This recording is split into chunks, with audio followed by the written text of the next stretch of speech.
Hi everyone, myself Jesh Kesharwani, national chess gold medalist and motivational speaker. आप सभी के सामने एक बहुत ही शानदार स्टोरी के साथ वापस आ गई हूँ। तो तपना तो पड़ेगा। आप इस धरती पे आए हो, आपको अपने बॉडी को तपाना पड़ेगा, आपको तपना पड़ेगा ही। एक बहुत अच्छी कहानी है एक मूर्तिकार की। वो मूर्तिकार को ऑर्डर मिलता है मूर्ति बनाने का। तो वो मूर्तिकार जाता है जंगल तरफ और दो बड़े बड़े पत्थर को लेकर के अपने घर तरफ आ जाता है। तो वो एक पत्थर को लेता है, फिर छेनी और हथौड़ी से मारता है उस पर और शेप आकार देना शुरू करता है। तो उस पत्थर से एक आवाज़ आती है, स्टॉप, इट्स पेनफुल। तो वो मूर्तिकार कहते हैं कि I know it's painful but still.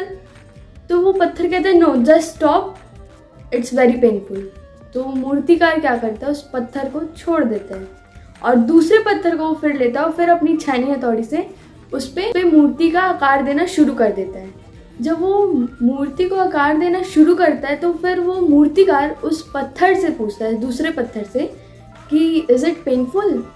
तो वो पत्थर रिप्लाई करता है कि yes, it is very painful but you carry on.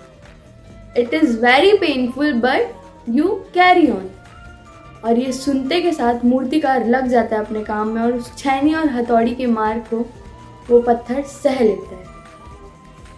कुछ समय बाद जब वो मूर्तिकार को जो ऑर्डर दिए थे वो आते हैं और मूर्तिकार को ऑर्डर दिया गया रहता है भगवान की मूर्ति बनाने का। तो वो भगवान की मूर्ति रेडी हो जाती है और फिर जब ऑर्डर लेने के लिए आते तो कहते कि क्या हमारा ऑर्डर रेडी है। तो मूर्तिकार कहता है कि yes, it is in front of you, और वो दिखाता है मूर्ति। अब जिन्होंने ऑर्डर दिया था वो अपनी मूर्ति को लेकर के बाहर जा रहे रहते हैं। वो ठीक बाहर पहुंचने वाले रहते हैं, उनकी नज़र पड़ती है पहले पत्थर में जो पेन नहीं सह पा रहा रहता है ना, उस पर नज़र पड़ती है। तो वो मूर्तिकार से कहते हैं कि क्या तुम्हारे कुछ काम है इस पत्थर का। तो मूर्तिकार कहता है नहीं, मेरा तो कुछ ही काम का नहीं है पत्थर, पर आपको कुछ काम हो तो ले जा सकते हो आप। तो वो जो ऑर्डर दे रहते हैं वो कहते हैं कि मुझे ना मूर्ति को तो मैं अंदर मंदिर में सेट कर दूंगा, अब मुझे एक पत्थर चाहिए। मैं सोच रहा हूँ कि ये पत्थर ले जाऊँ कि जो श्रद्धालु आएंगे वो अपने नारियल कहाँ फोड़ेंगे। तो वो नारियल को फोड़ने के लिए मुझे एक पत्थर चाहिए, तो क्या मैं ये पत्थर ले जा सकता हूँ। तो मूर्तिकार कहता है कि हाँ आप ले जा सकते हो, वैसे भी मेरे कोई काम का नहीं है। अब मूर्ति लग जाती है मंदिर के अंदर। जो पत्थर पेन नहीं सह पा रहा था वो लग जाता है मंदिर के बाहर। अब अंदर वाली मूर्ति की हो रही रहती है पूजा, बाहर वाले पत्थर की हो रही रहती है ठोकाई।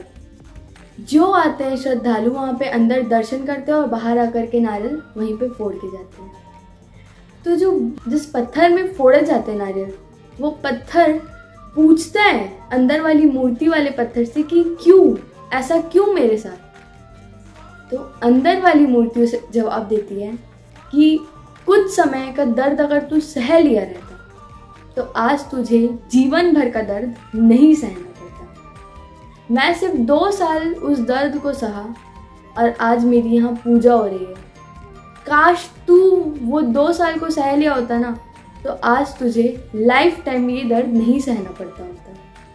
अपने आज को कुर्बान करके पूरी भविष्य को निर्माण किया जा सकता है, पर अगर आप अपने आज को निर्माण कर लो तो आपका पूरा भविष्य कुर्बान हो जाएगा।